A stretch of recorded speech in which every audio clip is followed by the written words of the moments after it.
Today we study about the chapter binomial theorem of class 11.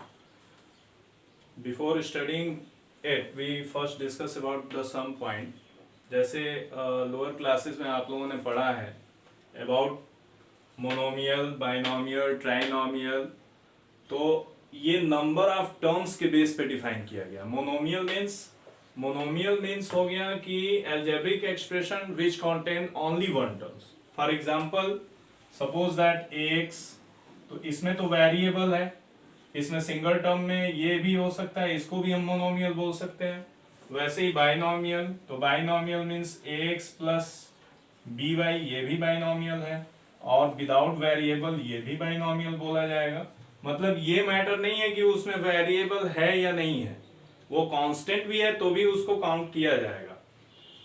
After that the algebraic expression which contains three terms means number of terms will be 3x square plus bx plus c. तो इसमें 3 terms हैं, that's why it is called trinomial. But हम लोगों को main discuss करना है binomial के बारे में. तो ये तो क्लियर हो गया कि जिसमें 2 टर्म्स होंगे उसे हम बाइनोमियल बोल सकते हैं. अब ये भी हो सकता है कि 3 टर्म्स भी आपके चैप्टर में आ सकता है, ऐसे x plus B Y plus C. तो इस केसेस में हम क्या करते हैं, आपको तो बताया गया कि 2 टर्म्स, तो इस केसेस में हम लोग क्या करेंगे, 2 टर्म्स, किसी 2 को एक सिंगल टर्म ले लेंगे और जो बचा वो एक अलग टर्म हो गया. तो इस तरह आपका ये बाइनोमियल आ गया. अब हम लोग अकॉर्डिंग टू पावर डिस्कस करेंगे कितने नंबर ऑफ टर्म्स होते हैं, कोफिशिएंट क्या होता है. जैसे सपोज कीजिए कि अगर पावर 0 है, तो 0 है तो नंबर ऑफ, आप जानते हो कि नंबर ऑफ टर्म्स हमेशा एक ही होगा और वैल्यू भी 1 होगा. जैसे कोई भी नंबर है, सपोज करो कि ये 3 है तो 3 पावर 0 वैल्यू 1 ही होगा. x प्लस 5y पावर 0, मतलब मैटर ये नहीं करता है कि ये एक्सप्रेशन एल्जेब्रिक एक्सप्रेशन है या नंबर है या कांस्टेंट टर्म्स है.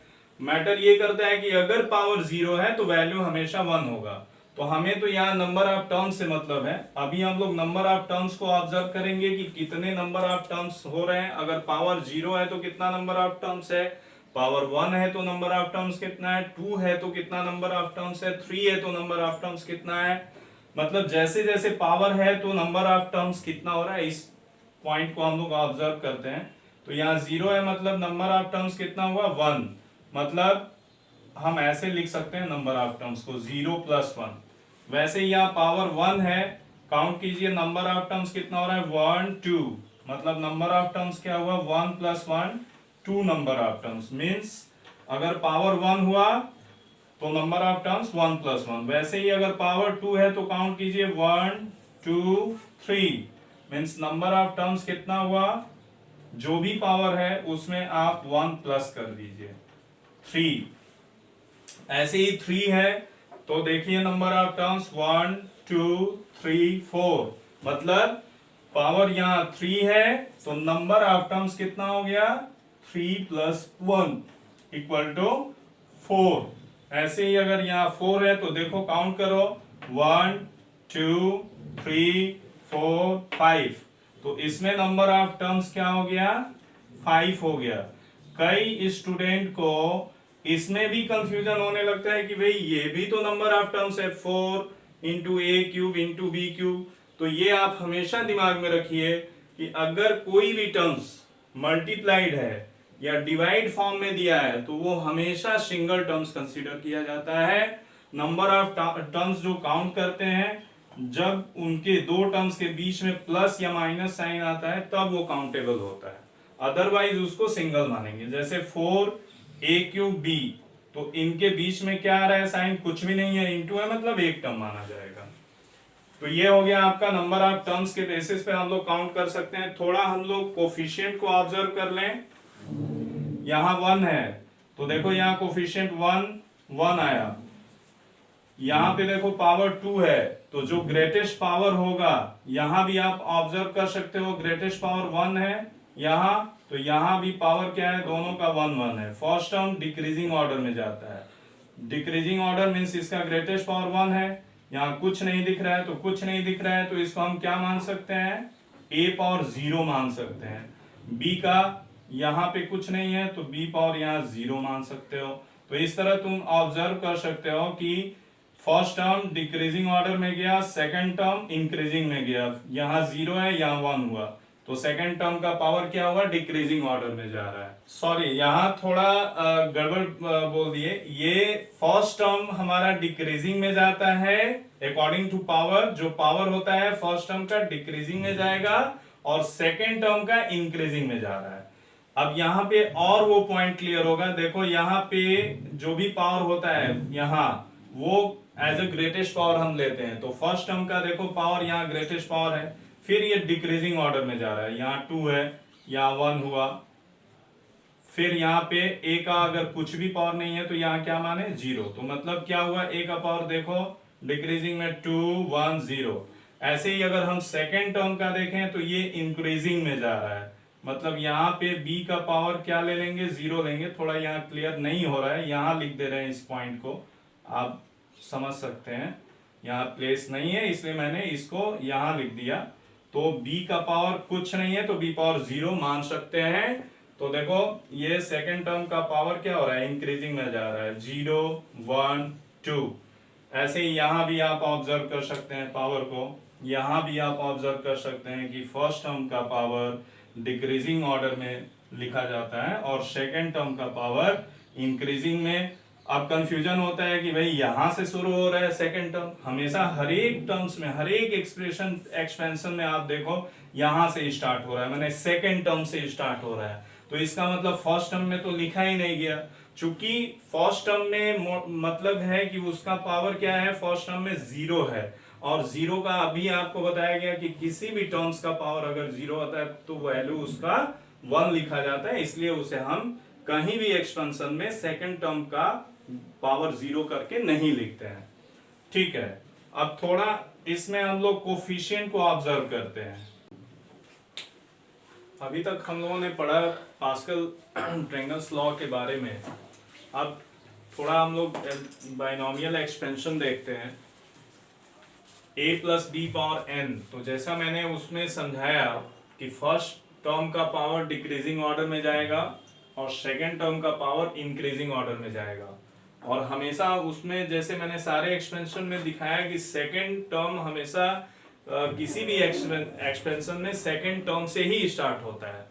जैसे देखो यहाँ a plus B power n, nc0, तो यहाँ जो nc ये कॉम्बिनेशन यूज किया है, ये कॉम्बिनेशन आपका ये कोफिशिएंट के लिए यूज किया गया है। जैसे nc0 a power n, nc1 a power n minus 1 into B power 1, nc2 a power n minus 2 B power 2। इसमें एक पॉइंट और भी ऑब्जर्व कर सकते हैं कि कहीं भी पावर का सम आपका इसके इक्वल होगा, जो गिवन पावर होगा ब्रैकेट का, जैसे यहाँ देखो n माइनस 1 प्लस 1, तो इसका प्लस करने से n ही आएगा। ऐसे ही a minus B power n, तो ये अल्टरनेटिव में साइन जाता है प्लस माइनस। अब इसको हम लोग ऐड करेंगे, ऐड करके देखो जितने ये अल्टरनेटिवली माइनस वाले टर्म्स हैं वो सभी कैंसिल हो जाएंगे। तो एक्चुअल में कैंसिल कौन सा हो रहा है, जो इवन प्लेस टर्म है। फर्स्ट टर्म क्या हो रहा है, साइन सिमिलर है इसलिए ये ऐड होगा nc0 a power n plus nc0 a power n, तो इसका कोफिशिएंट क्या आएगा, जब भी दो सिमिलर वैल्यू ऐड करते हैं तो कोफिशिएंट 2 आता है, 2 into nc0 a power n, ये दोनों कैंसिल हो जाएगा। फिर हम आते हैं तो ये third term nc2 a power n minus 2 b power 2, दोनों सिमिलर है, प्लस करेंगे कोफिशिएंट क्या आएगा 2 आएगा। तो चूंकि सबका कोफिशिएंट 2 आएगा इसलिए 2 मैंने क्या किया यहाँ कॉमन कर लिया। तो अगर आपको लर्न करना होगा तो दोनों का सम आप कैसे लर्न करेंगे, अगर सम है बीच में दोनों एक्सपेंशन के बीच में प्लस साइन है तो हम लोग केवल ऑड प्लेसेस टर्म लेंगे।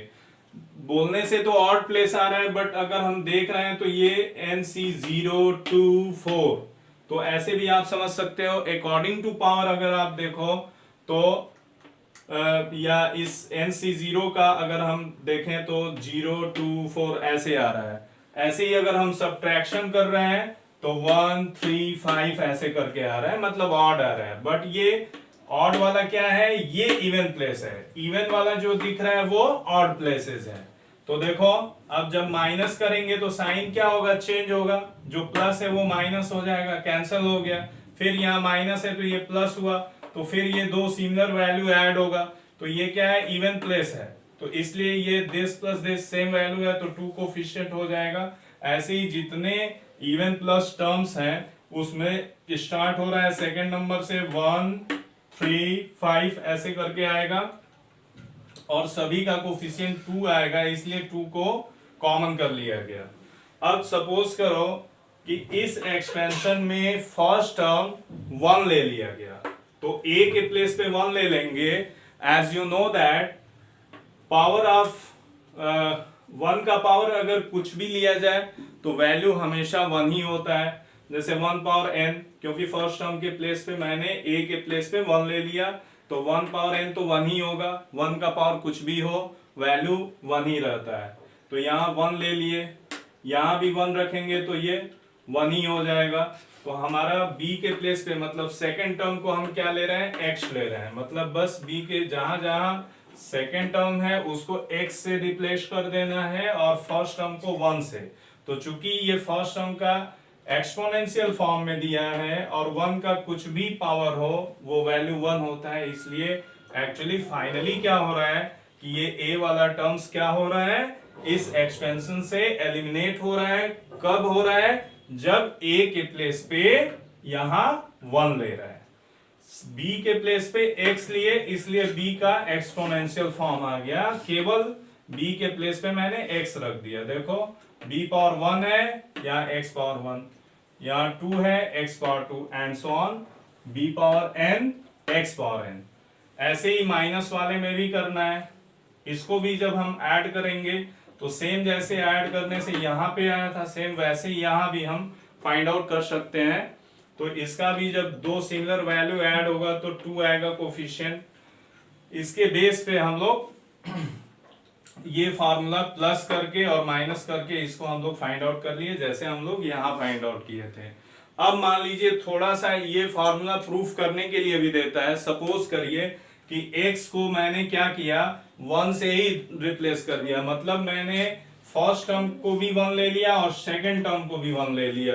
तो उतना ऊपर नहीं जाना है, यहीं से आप समझ सकते हैं कि अब सेकंड टर्म x को भी मैंने 1 ले लिया, दैट इज फर्स्ट टर्म तो 1 है ही है हमारा, अब हमारा सेकंड टर्म भी 1 हो जा रहा है। तो ये क्या हुआ, x के प्लेस पे जब हम 1 रखेंगे तो ये क्या हुआ, 2 पावर n।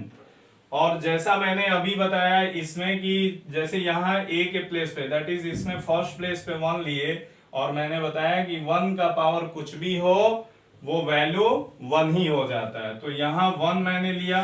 अब ये जो आपका एक्सपेंशन 1 प्लस एक्स पावर है, जहां जहां x है आप 1 से रिप्लेस कर दीजिए। तो देखो हमारा क्या आ रहा है रिलेशन, NC0। फर्स्ट में तो x नहीं है, इसको वैसे ही लिख दिए। सेकंड में x है, तो चूंकि x के प्लेस पे हमें 1 रखना है, तो इसलिए हमारा ये 1 इंटू 1 करेंगे तो सेम वैल्यू वही हो जाएगा। फिर यहाँ भी 1 का स्क्वायर, तो 1 का स्क्वायर 1 होता है, तो NC2 इंटू 1, ऐसे ही and so on plus dash dash. तो ये आपका रिलेशन आ गया, 2 power n is equal to this. ऐसे ही और भी हम लोग रिलेशन फाइंड आउट कर सकते हैं। अगर मान लो कि इसे हम लोग रिप्लेस करें NC0, तो इसको जानने से पहले कुछ थोड़ा सा कॉम्बिनेशन से रिलेटेड मैं फार्मूला यहां लिख दे रहा हूं, NCR, क्योंकि इसका यूज आएगा factorial n bye factorial r factorial n minus r। अब मान लो NC0, ये सब वैल्यू याद रखना है कि NC0 1 होता है, NC1 1 होता है, क्योंकि यहाँ जब जो भी लास्ट टर्म में देखो मैंने डायरेक्ट b पावर n लिख दिया।